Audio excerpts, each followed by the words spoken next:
아멘. 네, 오늘도 하나님의 말씀 앞에 나오신 귀한 성도님들 주님의 이름으로 환영하고 축복합니다. 오늘 이 새벽에는 하나님의 약속의 말씀을 하나 읽어드리면서 말씀을 시작하려고 합니다. 로마서 8장의 말씀인데요. 누가 우리를 그리스도의 사랑에서 끊으리요? 환난이나 곤고나 박해나 기근이나 적신이나 위험이나 칼이랴. 내가 확신하노니 사망이나 생명이나 천사들이나 권세자들이나 현재일이나 장래일이나 능력이나 높음이나 깊음이나 다른 어떤 피조물이라도 우리를 우리 주 그리스도 예수 안에 있는 하나님의 사랑에서 끊을 수 없으리라. 아멘. 로마서 8장 34절 그리고 38절 39절의 말씀인데요. 주님께서 이렇게 말씀하셨으니 그 누구도 끊을 수 없는 하나님의 사랑과 은혜를 누리시는 이 새벽의 시간, 또 이번 한 주의 시간이 되시기를 간절히 소망합니다. 네, 우리 이제 사도행전 4장의 말씀을 함께 보게 되는데, 앞선 3장의 말씀에서 성전 위문에 앉아서 구걸하던 안진뱅이가 일어나는 그런 귀한 이적의 모습을 보게 되고, 또 솔로몬 행각에서 설교하는 베드로의 모습을 다루는 모습이 3장에 나옵니다. 그렇게 많은 이들이 예수 그리스도의 이름, 복음의 능력으로 인하여서 사도들에게 몰려들었습니다. 복음이 전파되고 또 예수 그리스도의 이름이 순수하게 전해지고 그 복음의 메시지가 전해지는 그곳에는 반드시 많은 이들이 찾아오고 몰려들기 마련인 것입니다. 하지만 그렇게 예수 그리스도의 이름이 전파되고 전달되고 또 예수 그리스도의 이름이 그렇게 많은 이들에게 전해질 때, 그때에 정말 유명한 연예인도 그렇듯이 팬이 있다면 안티팬도 항상 존재하기 마련이었습니다. 좋아하는 사람이 있으면 싫어하는 사람도 있었던 것입니다. 오늘 본문에서는 사도들이 왕성하게 활동하며 복음을 전파하는 가운데 그것을 싫어하는 사람들이 있었음을, 싫어하는 사람들이 어떤 자였는지를 말하고 있습니다. 1절 말씀에 보면 제사장들, 성전 맡은 자, 사두개인들이 바로 복음 전파에 대한 안티였습니다. 그들은 세상에 퍼져나가는 예수 그리스도의 진리, 보편적인 복음을 너무나도 싫어했습니다. 그것을 막기 위하여서 작정하고 그들은 그 자리로, 복음이 전파되는 설교하는 그 자리로 찾아간 것입니다. 근데 사도들이 백성에게 말할 때에 이 안티 세력들, 이 세력들이 등장하는 것만으로도 꽤나 엄청난 위협감을 주었을 것으로 생각이 됩니다. 아마 그들은 어느 정도의 군사를 끌고 갔을 것으로 생각됩니다. 1절 말씀에서 제사장들 그리고 성전 맡은 자들이라고 하는데, 이 성전 맡은 자들이 성전을 지키는 군사들, 성전 수비대로 생각하면 되는데 그들을 포함하고 있었기 때문에 어느 정도 군사를 이렇게 끌고 함께 갔을 것으로 생각이 됩니다. 그 설교를 멈추게 하고 복음 전파를 막으려는 강력한 의도로 무력이라도 써서 그것을 막아보겠다라는 생각으로 그곳에 찾아간 것이기 때문에 무리들 사이에서도 아마 어마어마한 존재감을 가지고 그 사이에 딱 나타나지 않았을까 싶습니다. 많은 무리들이 모여있다 할지라도 어느 정도 검은 정장에 강목을 딱 들고 나타나는 그 무서운 형님들, 조폭들이 어느 공동체 가운데 딱 나타나면은 어마어마한 그런 존재감을 가지고 나타나는 것처럼, 그래서 많은 이들이 그런 모습을 보면 두려워하는 것처럼 그런 존재감을 가지고 그 복음 전파의 자리, 설교의 자리로 나타나지 않았을까 싶습니다.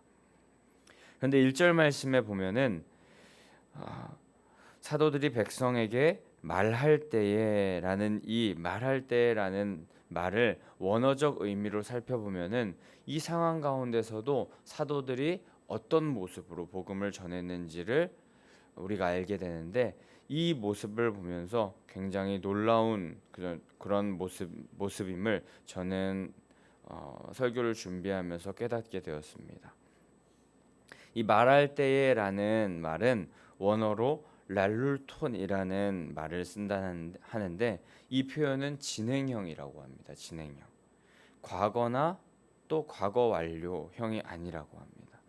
이 말이 무슨 말이냐면, 제사장들과 성전 맡은 자, 사두개인들이 무력을 써서라도 그 설교, 그 복음 전파를 막으려고 했지만, 그래서 그 자리에 온 것이 누가 봐도 확실했지만, 그 자리에 그 제사장들, 성전 맡은 자, 사두개인들이 이르렀을 때에도 멈추지 않고 계속하여서 복음을 전하며 설교를 진행하였다는 것입니다. 이는 많은 유대인들 사이에서 불을 쬐며 담대함과는 거리가 멀게, 복음을 전파하는 것과는 거리가 멀게, 자신도 잡혀갈까봐, 죽을까봐 두려워서 아닌 척하면서 예수님을 부인했던, 나는 아니라 했었던 요한복음 18장 후반부의 베드로 사도의 모습과는 완전히 상반된 모습임을 우리는 깨닫게 됩니다. 성령께서 그 사도들을 강력하게 붙잡으셔서, 베드로를 강력하게 붙잡으셔서 완전히 새로운 사람으로 바꾸셨고, 권능을 받아서 하나님의 사역을, 예수 그리스도의 사역을 감당케 하셨기 때문에 베드로 사도 그리고 다른 사도들, 다른 제자들은 완전히 새로운 사람이 되어서 그 자리 가운데서 예수 그리스도의 복음을 전파하는 자가 된 것입니다. 우리들도 성령에 붙들려 권능을 받고 충만해지면 오늘 본문의 사도들과 같이 담대하게 사명을 감당하는 자, 복음을 전파하는 자로 거듭날 수 있는 줄 믿습니다. 하지만 때론 세상을 살아가다 보면은 하나님보다 세상이 더 커 보일 때가 있는 것 같습니다. 세상 앞에 나는 한없이 작아 보이고, 복음을 감당하긴커녕 내가 이 세상 앞에 서기도 걷기도 두려워서 포기하고 싶을 때가 있습니다. 한 발짝 뒤로 물러나서 그 불을 쬐면서 나는 아니라 했던 그 베드로와 같이 방관자로 살아가고 싶을 때도 있습니다. 허나 그때 나의 어떠함에서 눈을 들어 하늘을 바라보며 또 성령 하나님을 의지하면서 사명 감당하려 한다면 하나님께서는 우리 가운데 임하여 주셔서 하나님의 능력으로 승리하게 하시고 이기게 하실 줄 믿습니다.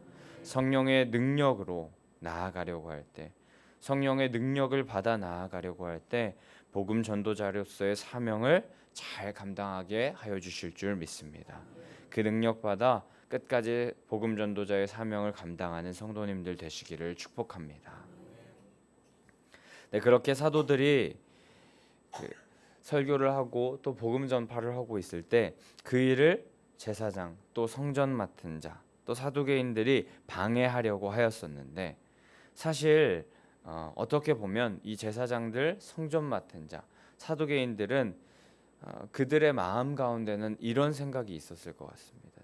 기존의 종교와 또 사회 질서, 이것이 지금 굉장히 흔들리고 혼돈 가운데 있다. 그렇기 때문에 우리는 종교가 혼돈한 이 상황, 사회가 무질서해지는 것 같은 이 상황, 너무 많은 사람들이 어딘가에 몰려들어서 뭔가 폭도가 일어날 수도 있을 것 같은 그런 상황을 이제 자신들이 막으로 나온 것이다 라고 그렇게 생각할 수도 있었을 것 같습니다.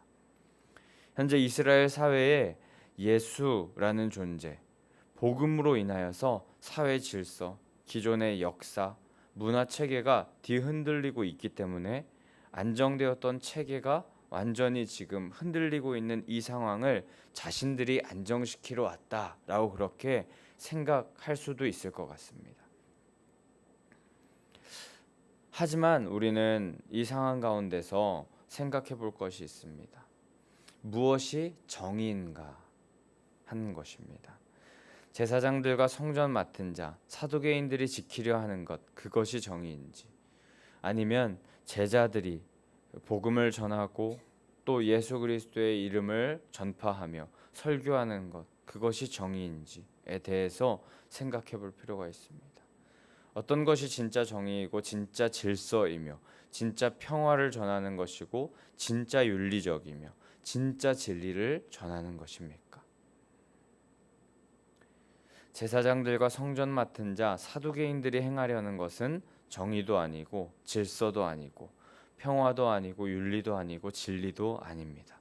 그들은 그저 로마인들과 결탁하여서 많은 재물과 기득권을 누리고 있었는데 그것을 포기할 수 없어서 지금 복음 전파되는 그 자리에 나와 사도들의 일을 막으려 했던 것입니다. 무력을 써서라도 예수 그리스도의 이름이 전파되려고 하는 것을 막았던 것입니다. 겉으로는 자신들이 지금 이 혼란한 상황을 정리한다라고 합리화하였지만 그것은 진짜 진리가 아니었고 진리가 전파되는 것을 막는 악한 일일 뿐이었습니다. 우리는 그렇기 때문에 이 말씀을 보면서 분명히 분별해야 할 것은 분별해야 할 줄 아는 사람 되어야 할 줄 믿습니다. 우리는 노선을 명확히 정하여야 합니다. 혹여 오늘 이 새벽 우리의 마음 가운데 복음의 노선을 향하여 나아가기보다는 어떤 때에는 이 제사장 그리고 성전 맡은 자 사두개인들과 같이 내가 주인되어 내가 왕되어 그렇게 나아가는 노선으로 세상을 향하는 잘못된 노선으로 우리의 노선이 정해져 있는 모습들이 있다면 사도들이 선택했던 그 예수 그리스도를 향한 노선, 복음을 향한 노선으로 환승하셔야 할 줄 믿습니다.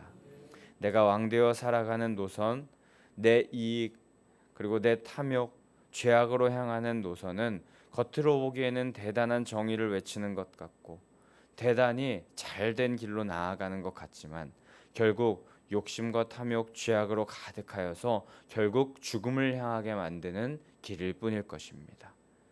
우리 그 길로 나아가는 것이 아니라 예수 그리스도의 길로 나아가는 성도님들 되시기를 축복합니다. 이렇게 나아갈 때 특히 유대인들, 제사장들과 사두개인들, 예수님의 부활을 가르치고 전하는 것을 싫어했던 자들, 2절 말씀에 보면 예수 안에 죽은 자의 부활이 있다고 백성을 가르치고 전함을 싫어하는 이 사람들이 바로 제사장들 또 성전 맡은 자들 사두개인들이었는데 진리임에도 자신들이 인정할 수 없다고 말하면서 예수님의 부활을 전하는 것을 싫어하고 경로했던 사람들이 바로 이 사람들이었습니다. 마태복음 22장 23절 말씀에 보면 부활이 없다 하는 사두개인들이라고 말하면서 사두개인들은 계속하여서 부활을 믿지 않았던 사람들이었는데 이 사람들은 기득권층들의 말을 기득권층이었고 지금 그 사두개인들, 제사장들, 성전 맡은 자들 이 사람들은 많은 이들이 또 사도들이 자신들의 말을 듣지 않고 자꾸만 예수 그리스도의 부활이 전파되고 또 그 복음이 확산되는 것을 듣고 매우 화가 나고 분노한 것입니다. 2절 말씀 끝부분에 싫어하여라는 말의 원어적인 의미는 심히 화가 나서 어떻게 할 줄 모르는 어떻게 할 줄 몰라 불안해하는 상태라는 의미를 담고 있다고 합니다. 그 유대인들 결국에 매우 화가 나서 어찌할 줄 몰라서 불안해하면서 화가 난 그런 마음을 가지고 그 사도들의 일을 멈추려고 합니다. 멈추려고 하는 그런 모습을 보이고 있습니다. 그래서 결국 3절 말씀에 보면은 오늘 본문에서 그 사도들, 복음을 전하는 사도들을 잡아 가두었다라고 그렇게 기록합니다. 체포하였던 것입니다. 복음을 전한 대가, 그것이 칭찬과 명성을 얻는 결과가 아니라 사도들은 감옥에 갇히는 수모를 겪게 됩니다. 그런데 놀라운 것은 19절과 20절 말씀, 4장 19절 20절 말씀에 보면은 그럼에도 불구하고 이 사도들은 조금도 위축되지 않고 또 하나님을 잘 믿고 내가 하나님을 잘 전하였는데 어떻게 나에게 이런 고난이 라는 그런 생각, 하나님에 대한 회의를 품지 않습니다. 19절 20절 말씀 우리 찾아서 한번 읽어봤으면 좋겠습니다. 19절 20절 말씀 우리 함께 한 목소리로 읽어보겠습니다. 시작. 베드로와 요한이 대답하여 이르되 하나님 앞에서 너희의 말을 듣는 것이 하나님의 말씀을 듣는 것보다 옳은가 판단하라. 우리는 보고 들은 것을 말하지 아니할 수 없다 하니. 아멘. 사도들은 확실히 깨달은 것입니다. 성령 충만함을 받은 사도들이 복음을 전파하는 것, 그것은 당연한 것이며 자신들이 보고 들은 것을 말하지 않을 수가 없는 것이었고 또 복음을 전하다가 목숨을 잃더라도 그 일은 복음을 전파하는 일은 너무나도 가치 있는 일이기 때문에 반드시 해야 되는 일이며 반드시 우리가 전해야 되는 것임을 확신하며 확실히 깨달았던 것입니다. 이 제자들은 세상의 가치로 이제 사는 사람들이 아니었습니다. 하늘의 가치로 세상을 살아가는 자들이 바로 오늘 이 사도들 제자들이었던 것입니다. 베드로전서에서도 그 가르침은 분명하게 등장합니다. 베드로전서 4장 12장 13절 말씀에 보면 사랑하는 자들아 너희를 연단하려고 오는 불시험을 이상한 일 당하는 것 같이 이상히 여기지 말고 오히려 너희가 그리스도의 고난에 참여하는 것으로 즐거워하라. 이는 그의 영광을 나타내실 때에 너희로 즐거워하고 기뻐하게 하려 함이라. 아멘. 베드로 사도는 이렇게 고백했습니다. 고난에 대해 너무나도 멋지게 대처하는 베드로의 모습인 것입니다. 이렇게 고난 가운데에도 담대히 복음을 전하고 두려워하지 않고 부끄러워하지 않으며 끝까지 사명을 감당하려고 한다면 4절 말씀에 보면 5천이나 되는 숫자가 예수 그리스도께 돌아오는 놀라운 부흥의 역사, 그 사도들로부터 시작되고 성령의 역사로 시작되고 담대히 복음을 전하는 그 가운데 시작되었는데 우리도 그렇게 성령의 충만한 마음 가지고 담대히 복음을 전하고 예수 그리스도를 전하려 한다면 그리고 고난 가운데서도 두려워하지 않고 예수 그리스도의 이름을 나타내려고 한다면 우리들도 이 놀라운 부흥의 역사를 함께 목도할 수 있게 될 줄 믿습니다. 복음이 전파되는 곳에 방해와 박해, 고통과 어려움이 있을 수 있지만 그 복음의 미랄은 반드시 땅에 심겨질 것이고 죽음, 고난, 고통이라는 그 우리의 가운데 어려움들이 있을 수 있지만 그를 통하여서 그 복음의 미랄이 많은 열매를 맺게 될 줄 믿습니다. 우리가 성령에 충만하여 어려운 순간에도 고통의 순간에도 세상 가운데 작아지는 것 같은 순간에도 우리는 멈추지 않고 복음을 전해야 할 줄 믿는데 그렇게 나아간다면 그렇게 끝까지 복음을 전하려고 한다면 반드시 하나님께서는 복음의 열매를 맺게 하실 줄 믿습니다.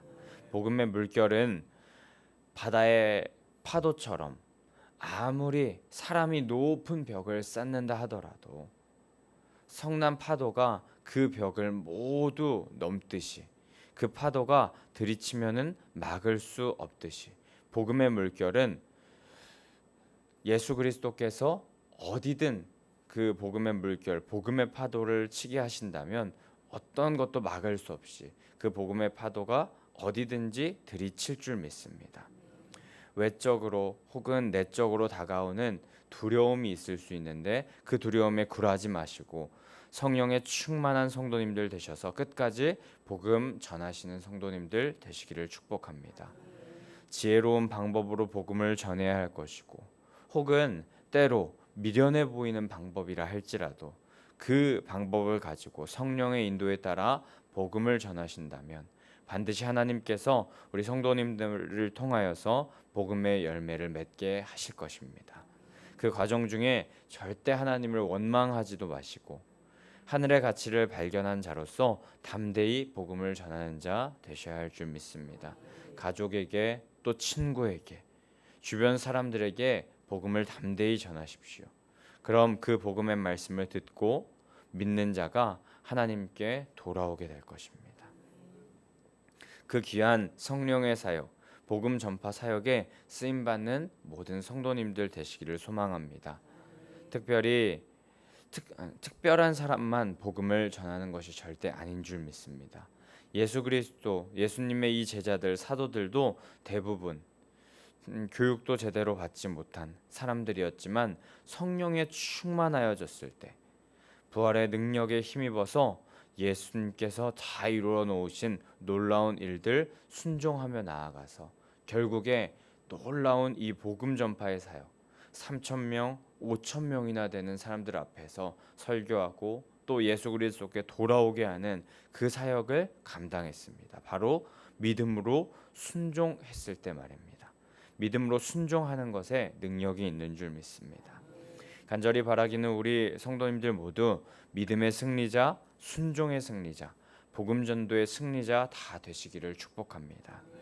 땅의 가치에 연연하는 인생이 되는 것이 아니라 하늘의 가치, 그 하늘의 가치, 예수 그리스도 복음의 가치, 영원한 가치를 붙잡고 부활의 능력 힘입어 복음을 전하려고 한다면 하나님께서는 우리 가운데 손바닥만한 구름을 보이실 줄 믿습니다. 그리고 그 구름은 커지고 커져 결국에 장대비를 내리게 하실 줄 믿습니다.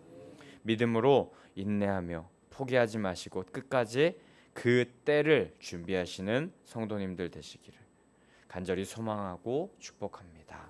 아멘. 우리 그럼 이 시간에 함께 330